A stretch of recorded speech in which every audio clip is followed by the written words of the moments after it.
Okay, so first there was color TV, then we had HD TV in both 720p and 1080p. And could it get any more confusing than that? Well, it does. Unfortunately, we have 3D TV. Not unfortunately, I mean, but... so this is a quick presentation on 3D technology of the 21st century and how the technology works. So let's start off with some history of 3D. In 1903, the first 3D movie was released and stereoscopes were used. 1922, anaglyph glasses were used for the first time. 1952, the first color 3D film came out. 1986, the first film to utilize polarized glasses came out. And then in the 1980s, basically this entire period, this is when the IMAX 3D technology came out and horror movies became the craze. So we had Amityville Horror in 3D, Jaws in 3D, and on top of that we had Friday the 13th Part 3 in 3D. Then in 2004, during that period, nothing really happened outside of those horror movies, until 2004 when the Polar Express was released. And this was also released in IMAX 3D and was a huge blockbuster hit. So what happened? Well, the movie industries cashed in on that and decided to come out with Avatar in 2009. Now, Avatar was the highest grossing film of all time, and they raked in almost $3 billion, and they had a $237 million budget. Now, of course, to follow up with that, in 2010, 3D-ready TVs were released, and now in 2011, we even have passive or polarized 3D TVs. So how does 3D work? Well, there are three types of 3D technology in the theater. We have the IMAX 3D format, the RealD format, and of course the Dolby 3D format. So what's IMAX 3D? Well, IMAX 3D is the earliest 3D technology. It came out in the 80s. It's a passive or polarized technology. They used linear polarized lenses, and basically what that did is it increased picture degradation. The contrast ratio wasn't as good in dark scenes. Colors seemed to wash out a little bit more.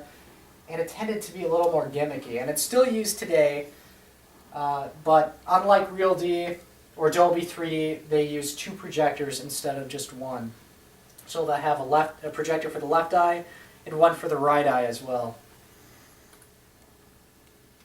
So then RealD came out. That's a newer passive technology. And RealD uses circular polarized lenses, which decreases picture degradation. On top of that, they have an expensive silver screen. The 3D is more subtle. And they only have one projector instead of two.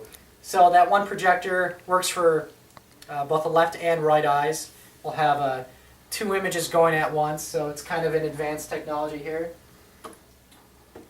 And then, of course, Dolby 3D came out. And that's the newest passive technology. And it has something called wavelength multiplex visualization, which increases the color gamut, or I suppose it decreases picture degradation even further. They don't have a special screen, so it's a cheaper technology to use. And this is the type of technology that you could, perhaps even see in your house someday. So you definitely wouldn't see IMAX 3D or RealD, but you could see Dolby 3D. So what's the best technology out of these? I'd say Dolby 3D and RealD are pretty similar. IMAX 3D is obviously the oldest and not quite as good, but still a pretty decent technology. So there are three types of technologies at our house, or that you can use at home. You have the anaglyph technology, the passive or polarized technology, and active shutter technology. So I have some anaglyph glasses with me right now, and basically you have a cyan-colored lens and a red lens. And what this does is it's cheap. The glasses are probably only worth 25 cents. You can put them on. Obviously, the colors get washed out. The 3D effect isn't going to look quite as good, but it's still pretty decent. Came out in 1922. And then the polarized technology, the glasses are only a couple bucks probably. It's also a pretty cheap technology, but you do need a special projector for polarized, films, I guess. And then we have the active shutter technology. And the way the active shutter works is you have two lenses. You have a left and right lens. And you can turn on your glasses. And these glasses are going to sync up with the IR, which is an infrared transmitter down here. And what's going to happen is the lenses are going to close and open and close at an extremely fast rate. You won't even notice that the shutter effect is going on, or you shouldn't at least if you have a decent TV and decent, glasses. And the effect looks pretty darn cool. The problem, or the downside to this, it's expensive. The glasses can cost, $100 or more in some cases, so in the long run, might not be worth it for some people. And here we have, the 3 glasses. So basically, that's 3D. That's an overview of it, of the history of 3D and how 3D works. So I'm Josh Ronard, and that was my informative speech topic on 3D.